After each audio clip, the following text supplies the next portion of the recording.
Okay guys, quick video to talk about the vessels of the spinal cord. So this is the title of this lecture. Vessels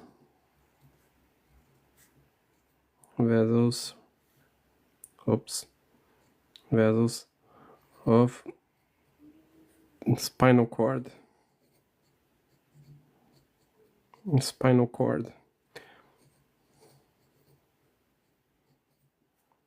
I'm gonna finish this drawing and then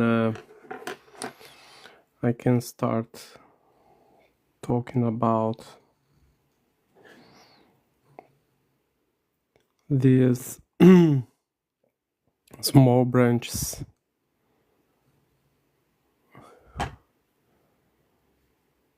of arteries that supplies the spinal cord.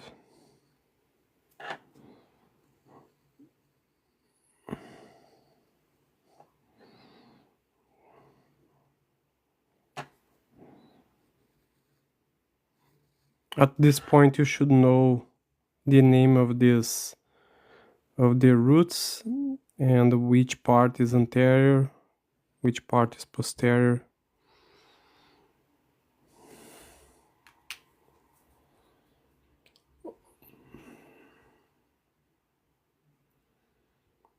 Okay. Let's start with the branches of the posterior spinal artery, which are these here. The branches of the posterior spinal artery.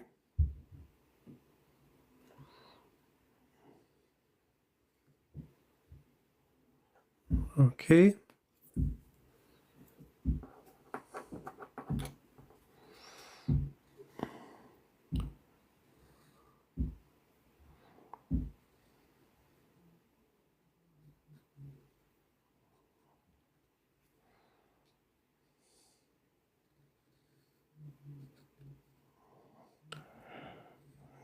These are the branches of the posterior spinal artery.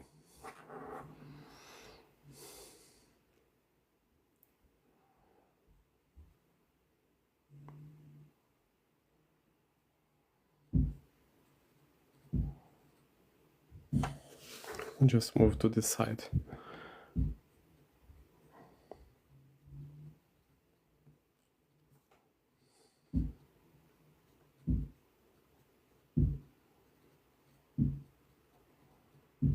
Posterior spinal artery. Okay, these are the branches of the posterior spinal artery. And here we have the radicular artery along the dorsal root. So let me just change to this one.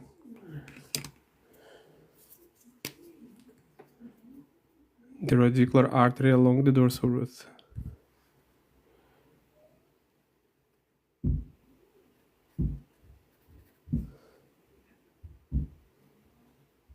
Okay, I'm gonna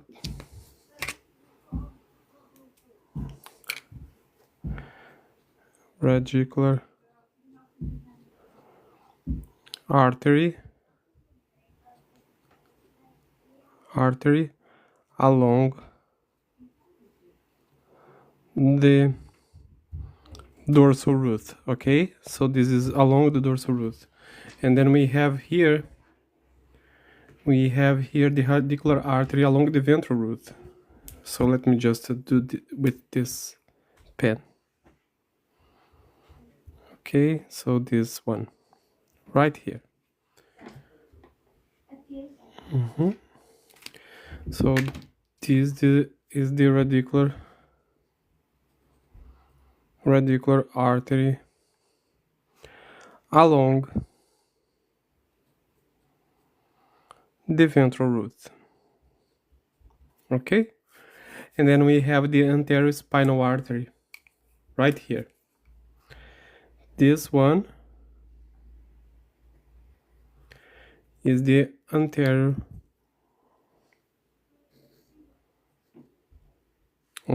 spinal artery.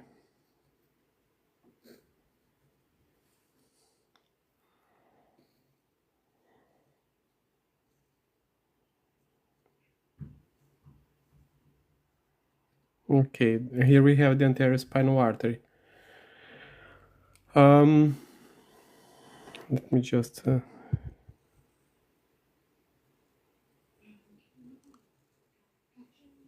this one here.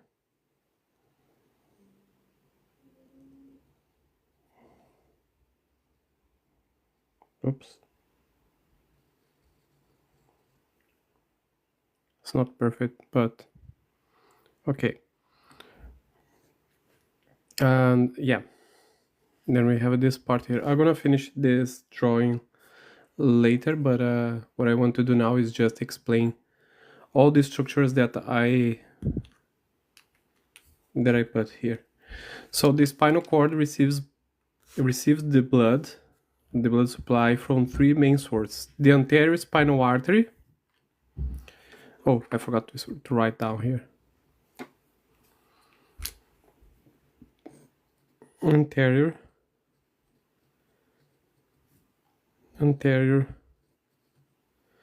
spinal artery. Okay, so this is the spinal cord, guys. So the blood will come from this anterior spinal artery, that originates from the fourth segment of the vertebral artery. When I talk about vessels, you will have a better understanding of all these things. And the posterior spinal artery, which also originates from the fourth segment of this vertebral artery. Okay, this is the posterior spinal artery. Hi, Lily. Hi, Wagnerzinho. And then we have the radicular arteries, which are these here that arise from the vertebral, posterior, intercostal, and lumbar arteries. I don't know why, but I really like to learn about the arteries, okay? We can learn a lot of things. Morning. And then these arteries provide a complex network, as you can imagine, because, well, just by your hand, you can already see the complex network here. And now imagine the blood coming from your heart and reaching this part and all these vessels here. It's quite complex, no? And but it's really nice. So the body is amazing in this case. This is why I love arteries and veins, to study about these things. Okay, so I mentioned that the branches of the posterior artery are located in front and behind the dorsal root of the spinal nerve. The radicular artery along the dorsal root, actually this one here, supplies blood to the dorsal root ganglion and associated structures, and the anterior one to the related neural tissues. Wow, thank you. Thank you. Look, oh, even fit here. Morning. I'm gonna be talking here because I will use this video on my YouTube. So Lily Digital from TikTok, you are going to be on my YouTube channel in this video. Now people know you. Lily Digital on TikTok. Okay, then we have the anterior spinal artery that will be located within the anterior median fissure, and this artery runs along the midline of the spinal cord.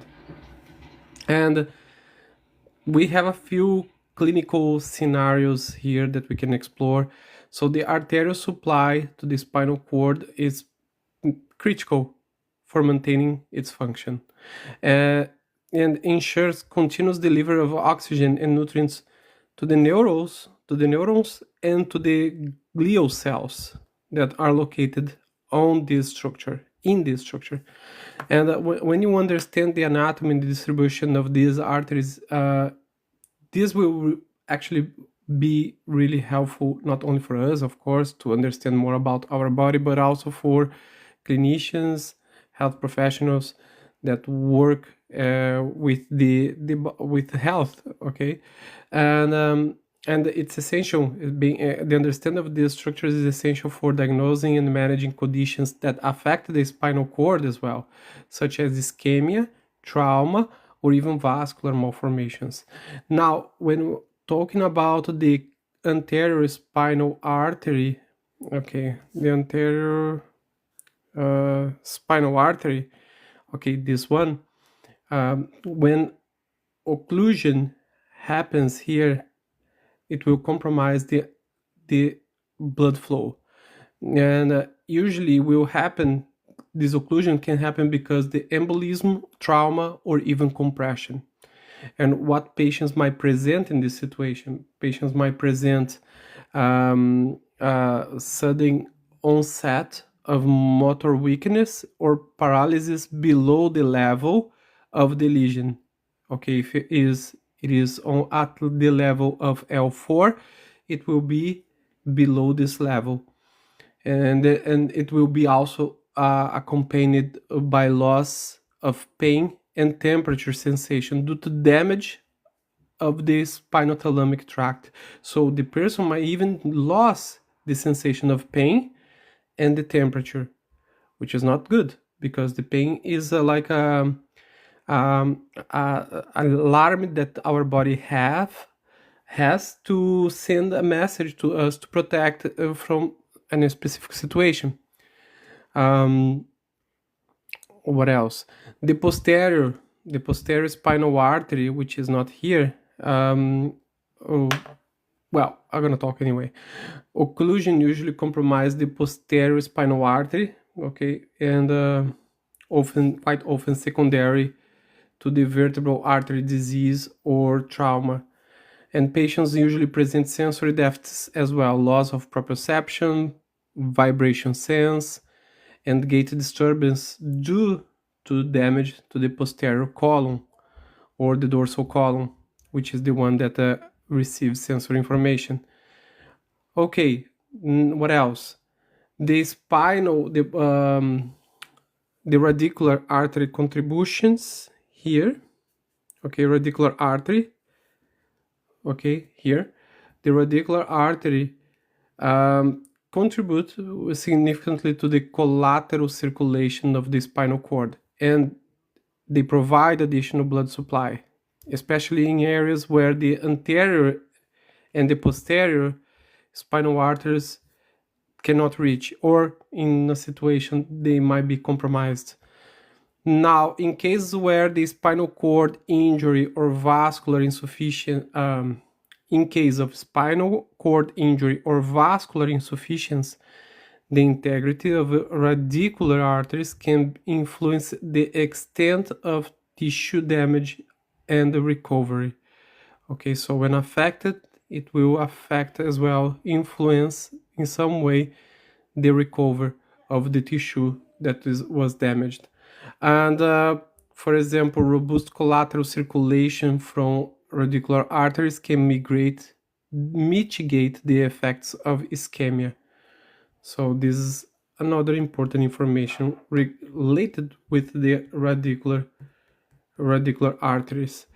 And yeah, I think that is just this, guys. I don't want to extend the topic, and I still have other things to do. I still have to teach. Let me just talk about radicular artery, vascular anatomy and pathology. So there is a significant variability in the branching patterns and anastomosis of spinal cord arteries, and this variability can impact the clinical presentation and prognosis of spinal cord ischemia. Spinal cord ischemia, for example, in conditions such as atherosclerosis, dissection, or vasculitis, these conditions can lead to reduced blood flow to the spinal cord. Early recognition and intervention usually is crucial to prevent irreversible neurological damage. Okay, so everything related with the circulation might be treated as soon as possible. And when we talk about trauma and compression, spinal cord injuries quite often suffer from disruption of the arterial supply, and this leads to ischemia as well.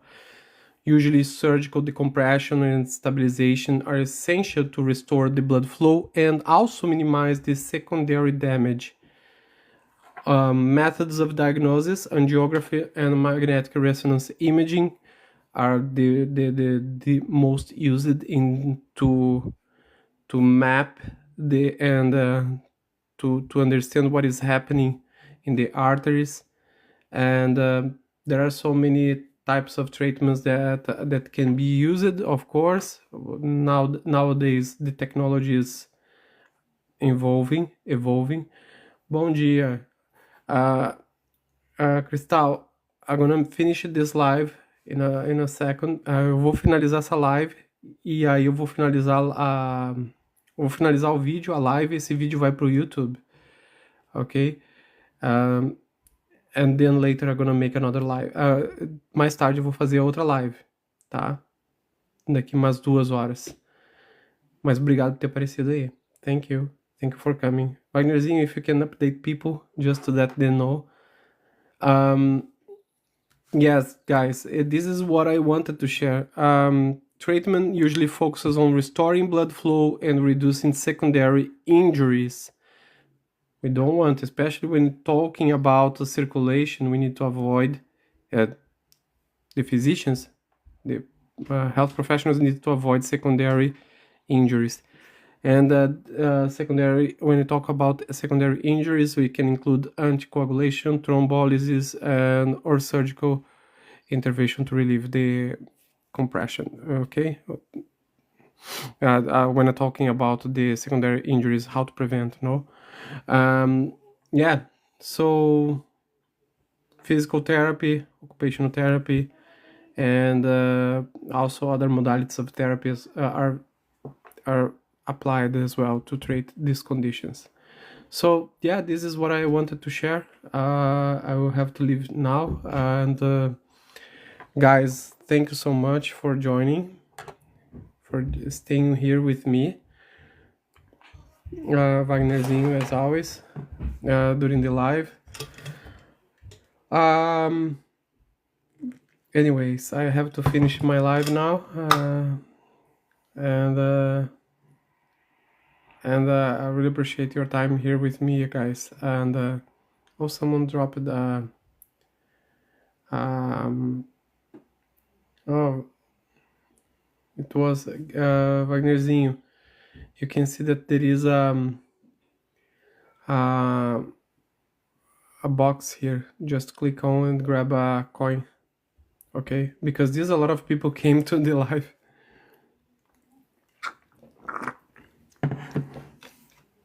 Okay, let me know when you grabbed, because then I'm gonna finish the live.